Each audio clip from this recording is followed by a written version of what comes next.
कांग्रेस की महासचिव प्रियंका गांधी ने दमोह में कहा, मध्य प्रदेश सरकार ने पिछले 3 साल में मात्र 21 रोजगार दिए हैं।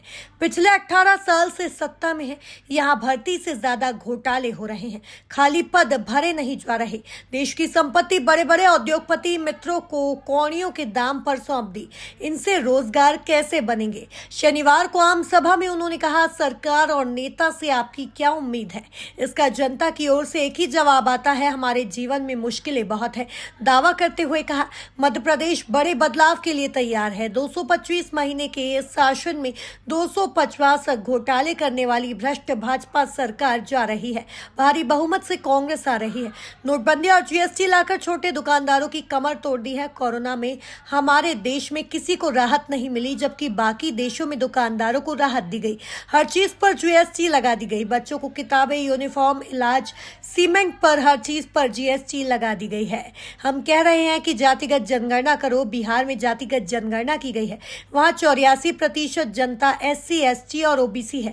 लेकिन अगर आप नौकरियों में बड़े बड़े पदों को देखेंगे तो इन समुदायों का प्रतिनिधित्व क्या है, आप पाएंगे कि उतना प्रतिनिधित्व नहीं है। तो पलायन किस लिए हो रहा है? क्योंकि रोजगार आपको मिल नहीं रहे। और रोजगार क्यों नहीं मिल रहे हैं? आपने कभी सोचा है कि 45 सालों में सबसे ज्यादा बेरोजगारी आज है हमारे देश में। यहाँ मध्य प्रदेश की जो सरकार है, पिछले 3 सालों में इन्होंने 21 रोजगार दिए हैं।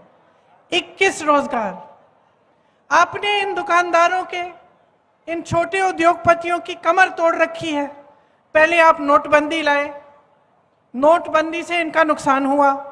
उसके बाद कोरोना आया। कोरोना में शायद हमारे ही देश में किसी को राहत नहीं मिली होगी। बाकी देशों में दुकानदारों को, छोटे बिजनेसों को खास राहत मिली थी कोरोना के समय, यहां नहीं दी गई। ठीक है। उसके बाद क्या किया इन्होंने? जीएसटी लाए। जीएसटी से और भी मुश्किलें बढ़ गई। तो जो छोटे उद्योग थे वो लगभग बंद होने के कगार पे आ गए, और जो बड़े बड़े उद्योगपति हैं उनके हजारों करोड़ लोन माफ हो रहे हैं। उनके उद्योग बड़े होते चले जा रहे हैं, उनको देश की संपत्ति सौंपी जा रही है। खेती किसानी से और ग्रामीण रोजगार से मनरेगा को इन्होंने कमजोर बनाया, किसानों की कमर तोड़ी। हर जगह हर तरफ से महंगाई, पेट्रोल, डीजल, खाद, कुछ भी हो, किसानों को कोई राहत नहीं मिली। बल्कि इस तरह के कानून ला रहे थे जिससे आपके जो हक हैं वो और भी कम हुए। आप ही के संघर्ष थे, किसानों का जो बड़ा संघर्ष था उसकी भी कोई सुनवाई नहीं रही। इन प्रदेशों में महिलाओं को पैसे मिल रहे हैं चुनाव के पहले नहीं, कि चुनाव 18 साल से सरकार चल रही है, चुनाव के 2 महीने पहले कह दिया, लाडली स्कीम बना दी। तो फिर 18 सालों के लिए क्यों नहीं दिए ये पैसे?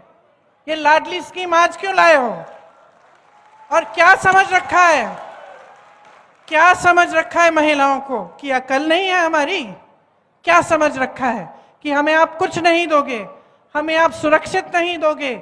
यहाँ हर रोज 17 बलात्कार हो रहे हैं, हमें सुरक्षित नहीं रख पा रहे हो, हमें पढ़ाओगे लिखाओगे नहीं, हमें रोजगार नहीं दोगे, और चुनाव के 2 महीने पहले कह दोगे लो लाडली स्कीम ले लो, 1500 रुपए पकड़ो, वोट दो।